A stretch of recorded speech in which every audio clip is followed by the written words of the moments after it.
শীষ দিয়ে মনের ভাব প্রকাশ করে থাকে পাখি, এটা সবাই জানে। কিন্তু পাখিদের মতো মানুষও যদি এমন শীষ দিয়ে কথোপকথন করে তাহলে বিষয়টি কেমন দেখাবে? আশ্চর্য হলেও সত্যি, পৃথিবীতে এমন একটি গ্রাম রয়েছে যেখানের মানুষ কথা বলে পাখির মতো শীষ দিয়ে, আর এতে করে ওই গ্রামের নাম করা হয়েছে পাখির গ্রাম।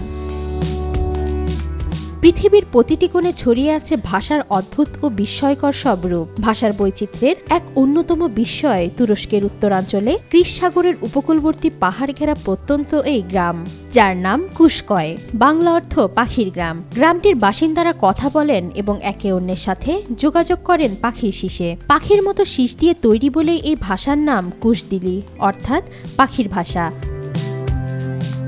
গ্রামটিতে শীষ দিয়ে পরস্পরের সঙ্গে যোগাযোগের এই প্রথার প্রচলন প্রায় 5 শতাব্দী ধরে চলে আসছে। সাধারণত গ্রামটির বাসিন্দাদের প্রধান ভাষা তুর্কি, তবে গ্রামটি পাহাড়ি এলাকা হওয়ায় বাড়িগুলোর দূরত্ব অনেক বেশি। এক্ষেত্রে বাসিন্দারা প্রতিবেশীদের সাথে যোগাযোগ করতে শীষ ব্যবহার করেন।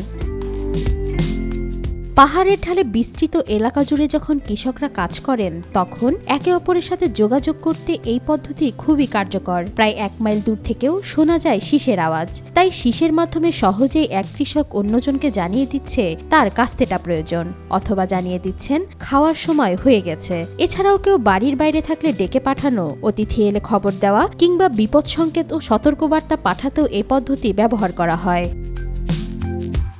কুশকয় গ্রামে প্রচলিত শীষ ভাষা একসময় এই স্থানের আদিবাসীদের দৈনন্দিন জীবনের এক গুরুত্বপূর্ণ অংশ ছিল। তবে কালের বিবর্তনে প্রযুক্তির প্রসার, মোবাইল ফোন ও ইন্টারনেটের ব্যাপক ব্যবহার এই ঐতিহ্যবাহী যোগাযোগ পদ্ধতির প্রয়োজন ও জনপ্রিয়তা অনেকটাই হ্রাস করেছে। গ্রামের প্রবীণ জনগোষ্ঠী যারা তাদের পূর্বসূরিদের থেকে ভাষা পেয়েছিল তারা এই ভাষাটিকে এখনও ব্যবহার করে যাচ্ছেন, তবে প্রয়োজনের উদ্দেশ্যে নয়, সির্ফ মজা অথবা পর্যটকদের আকর্ষণ মেটাতে। 2017 সালে ইউনেস্কো শীষ ভাষা টিকে থাকার জন্য তথ্য ও যোগাযোগ প্রযুক্তি, বিশেষ করে মোবাইল ফোনকে কি থ্রেট হিসেবে আখ্যা দিয়েছে।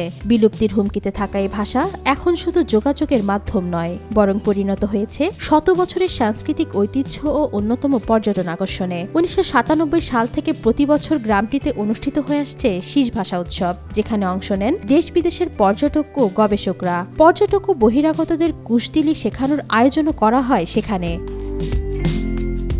ভাষাটিকে বাঁচিয়ে রাখতে বিভিন্ন পদক্ষেপ নিয়েছে কর্তৃপক্ষ। 2014 সাল থেকে স্থানীয় কর্তৃপক্ষ প্রাথমিক স্তরের শিক্ষাক্রমে কুশদিলি শেখানোর বিষয়টিকে অন্তর্ভুক্ত করেন, যাতে নতুন প্রজন্মের মাঝ থেকে ভাষাটি হারিয়ে না যায়। 2019 সাল থেকে তুরস্কের গিসেনুন বিশ্ববিদ্যালয়ের পর্যটক অনুষদেও কুশদিলি নামে একটি ঐচ্ছিক ভাষা পড়ানো শুরু হয়। ওয়াহিদা পারভিন, আজকাল।